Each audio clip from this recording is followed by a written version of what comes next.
C'est presque ça. Non, on va vous épargner pour aujourd'hui. Et on va être relativement rapide. On va déjà vous remercier d'avoir tenu le marathon de la journée, qui a commencé à 9 heures ce matin. Donc merci à ceux qui ont résisté jusqu'à la fin. Il me semble que dans la première partie de la conclusion, je me tourne vers l'Internet Society, qui a une restitution d'un voyage qui s'est tenu au Portugal. Non, tu veux en dire quelques mots ? Non, ça a été annulé, donc on passe cette étape-là. Merci l'Internet. Alors donc ce sont des étudiants de l'Université Paris 8 avec qui on a un partenariat chaque année et qui vont dans un pays visiter des gens de l'Internet Society locaux et également des acteurs locaux sur un sujet particulier. Donc l'année dernière c'était sur l'Estonie et cette année c'était au Portugal avec un angle justement sur la mise en œuvre du RGPD et ce qui s'était passé. Et ils devaient être là, mais ils ne sont pas là. Donc je n'ai strictement rien à vous dire sur le sujet. Donc on va passer directement à la vraie conclusion.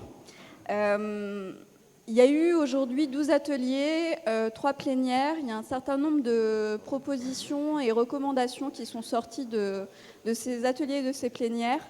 On les a compilées tout au long de la journée. On en a un certain nombre dont je vous épargnerai la citation tout de suite. L'idée de ces éléments, c'est de les retravailler pour pouvoir ensuite les porter au Forum de la gouvernance de l'Internet en novembre à Berlin, au nom de la France, dans la même logique que les organisations justement partenaires du FGI France avaient rédigé les messages de Paris. Dans ces propositions-là, on a à la fois des cadrages très généraux, très génériques, et des propositions très concrètes. Je vais quand même vous en citer, et tous les rapporteurs vont me pardonner parce que je ne vais pas faire la liste exhaustive, donc c'est totalement subjectif ce que j'ai retenu, mais c'est un peu pour vous donner quelques idées. Par exemple, sur l'atelier mobilisation de la société civile contre les contenus dangereux en ligne, une des propositions qui est ressortie, c'était la nécessité de reconnaître et d'accompagner les analystes de contenu et les modérateurs professionnels et associatifs. On parle beaucoup de l'éducation, on parle beaucoup des auteurs, mais il y a aussi le travail de ces intermédiaires-là qui ont un travail chronophage, qui ont un poids moral, psychologique assez fort, et donc une réflexion est apportée aussi en la matière. Dans, par exemple, l'atelier cyberstratégie dans l'Internet mondial, une des propositions, on avait comblé le fossé qui s'élargit entre les valeurs de la société et la capacité à les mettre en œuvre, c'est-à-dire à développer la régulation. Dans un autre sujet cher à certains membres du comité d'organisation, qui est l'IoT et la sécurité, on avait garantir aux utilisateurs un niveau de sécurité et d'information suffisant, même pour les objets en apparence les plus simples. Dans régulation, gouvernance des plateformes, une des propositions était d'étudier le rôle des utilisateurs, acteurs individuels de l'Internet, la mise en œuvre des procédures d'appel, c'est-à-dire sur un temps court, et la place du juge judiciaire, c'est-à-dire sur un temps long, dans le champ des plateformes et de leurs algorithmes. Et puis un enjeu qui prend chaque année de plus en plus d'importance, et je pense qu'on pourra encore plus consolider ce sujet-là et cette réflexion-là dans la prochaine édition, c'est notamment une des réflexions autour des enjeux environnementaux. Je sais que le Conseil national du numérique réfléchit actuellement à ces enjeux-là. Renaissance numérique aussi travaille sur son prochain livre blanc sur les enjeux de l'énergie de la société numérique, et donc parmi toutes les propositions, il y avait veillé aussi à l'optimisation des coûts écologiques du stockage et de la circulation des masses importantes de données qui sont les archives du web et le patrimoine numérisé. Voilà, vous voyez, c'est assez hétéroclite, complémentaire, soit très précis, soit générique. On relaiera ça dans le mois de juillet et puis on le portera ensuite au mois de novembre. Je vais donner la parole à mes partenaires. Merci beaucoup. Donc moi, c'est Jean-Pierre Astolfi, je suis le secrétaire général du Conseil national du numérique. Bon, la journée a été longue, elle a été extrêmement dense, donc j'essaierai d'être bref. Du coup, je vais vous parler de moi.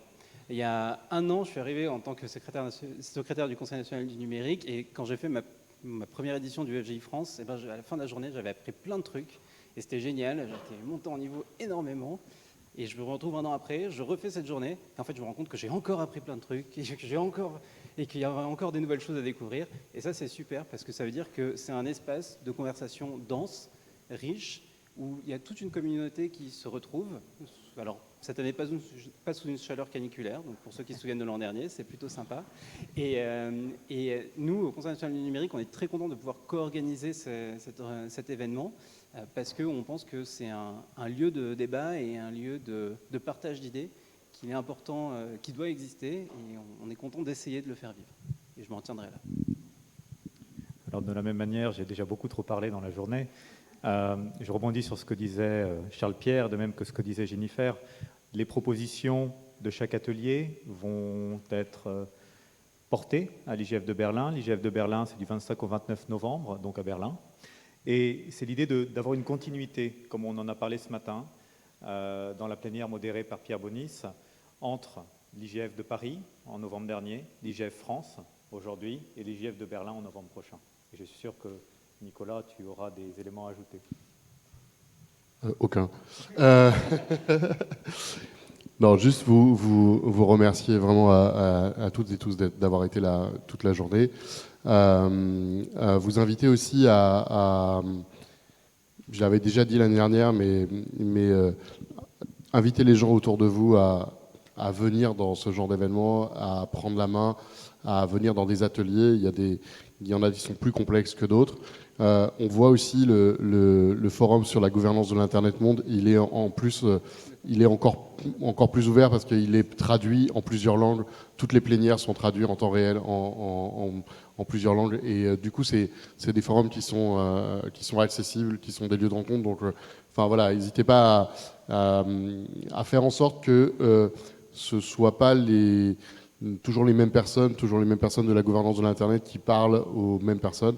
Et je vais essayer de m'appliquer ça aussi à moi-même. Et voilà, et donc n'hésitez pas à faire venir des gens autour de vous, que ce soit dans les différentes associations, dans les rencontres qu'on fait, dans les ateliers, etc. Je pense que c'est vraiment primordial qu'il y ait des gens qui viennent. Et on le voit souvent par les gens qui tournent autour de nous. Je pense à Florence, qui est notre photographe officielle depuis plein d'éditions, et qui me parle à chaque fois de ce qu'elle a entendu dans les ateliers ou dans les forums, alors que si elle n'avait pas été là pour les photos, elle ne serait pas venue. Et finalement, quand on a fait l'atelier IPv6, on en reparlait tout à l'heure sur toutes les discussions sur l'identification des adresses IP, sur Europol, etc. Et voilà, et du coup, ce que je veux dire, c'est que c'est des sujets dont il faut que tout le monde s'empare. Donc venez, revenez, faites venir. Voilà, c'est ce que j'avais à vous dire. Et puis on va boire un coup, parce que même s'il ne fait pas si chaud que l'année dernière, il fait un peu chaud.